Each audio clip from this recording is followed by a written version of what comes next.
मुख्यमंत्र्यांच्या आश्वासनाची खैरात ठरली वांझोटी। शासन धोरणामुळे शेतकऱ्यांची दिवाळी काळोखात। शेतकऱ्यांच्या आत्महत्येला शासनच जबाबदार, मनीष जाधव स्वाभिमानी शेतकरी संघटना। महागाव तालुक्यातील वागत इजारा येथे स्वाभिमानी शेतकरी संघटनेच्या वतीने अतिवृष्टीग्रस्त शेतकऱ्यांच्या मदतीसाठी आंदोलन छेडण्यात आले। दिवाळीपूर्वी आर्थिक मदत खात्यात जमा करण्याचं आश्वासन मुख्यमंत्री देवेंद्र फडणवीस यांनी दिले होते।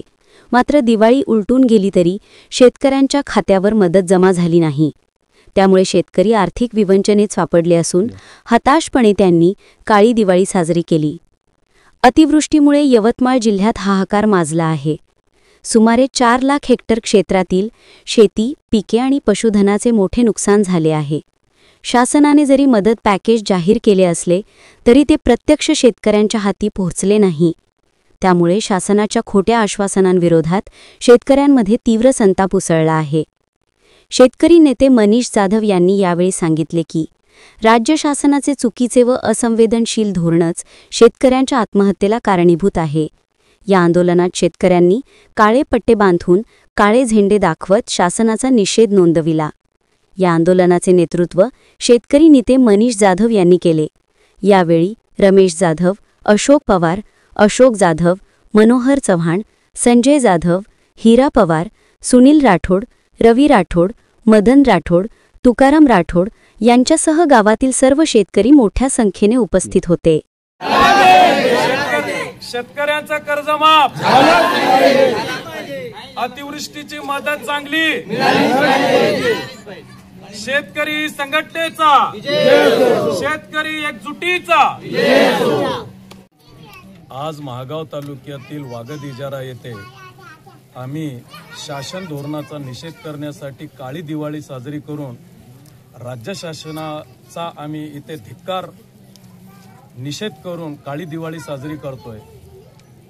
मरता येत नाही म्हणून शेतकऱ्यांना जगावं लागतं अशी दाहक आणि विदारक परिस्थिती सध्या यवतमाळ जिल्ह्यातील शेतकऱ्यांची आहे। 274 दिवसामध्ये 295 शेतकऱ्यांच्या आत्महत्या झाल्या आणि काल एका नितीन चव्हाण नावाच्या युवक शेतकऱ्याची आत्महत्या झाली। या आत्महत्येनं अवघं यवतमाळ जिल्हा हळहळलेला आहे। महाराष्ट्रामध्ये होत असलेल्या आत्महत्या या सत्ताधाऱ्यांना अस्वस्थ करत नसेल का असा प्रश्न एक शेतकरी म्हणून आम्हाला पडतो। आज दिवाळीच्या तोंडावर अतिवृष्टीने संपूर्ण महाराष्ट्रामध्ये हाहाकार माजला होता। होत्याचं नव्हतं झालं, होतं नव्हतं ते मातीत घातलं आणि आज शेतकऱ्यांना मातीत जाण्याची वेळ या अतिवृष्टीमुळे निर्माण झालेली आहे। राज्य शासनाने दिल्या आश्वासनाप्रमाणे तात्काळ शेतकऱ्यांना कर्जमुक्त करून आकडेवारीमध्ये बनवाबनवी न करता थेट जाहीर झालेली जे धोरणं आहेत अतिवृष्टीच्या संबंधाने त्या पद्धतीने त्यांनी अतिवृष्टीची मदत शेतकऱ्यांना तात्काळ करावं। त्यासह सीसीआयचे खरेदी केंद्र आणि नाफेडची खरेदी केंद्र देखील त्यांनी तात्काळ चालू करावे अशी मागणी आम्ही शेतकरीकडून या समस्त शेतकरी बांधवांकडून करतो। आणि ज्या होत असलेल्या ज्या आत्महत्या आहेत या आत्महत्या नसून प्रत्यक्ष शासन व्यवस्थेकडून केल्या गेलेल्या हत्या आहेत।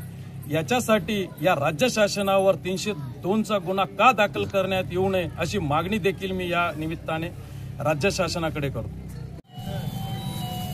या दिवाळी सणामध्ये शेतकऱ्यांना जो अतिवृष्टीची मदत घोषणा झाली होती शासनातर्फे ती अत्यंत कमी अल्प असल्यामुळे येणारी दिवाळी शेतकऱ्याची काळी दिवाळी म्हणून आम्ही वाकद इजारा इथे सर्व शेतकरी मिळून करत आहोत। आणि शासनाने जो निवडणुकीपूर्वी जे घोषणा केली होती की कर्जमाफी होणारच, ही कर्जमाफी निवडणूक आता येणाऱ्या जिल्हा परिषदेच्या आधी शेतकऱ्यांना कर्जमुक्त करावं ही शेतकऱ्यातर्फे शासनाला विनंती करतो।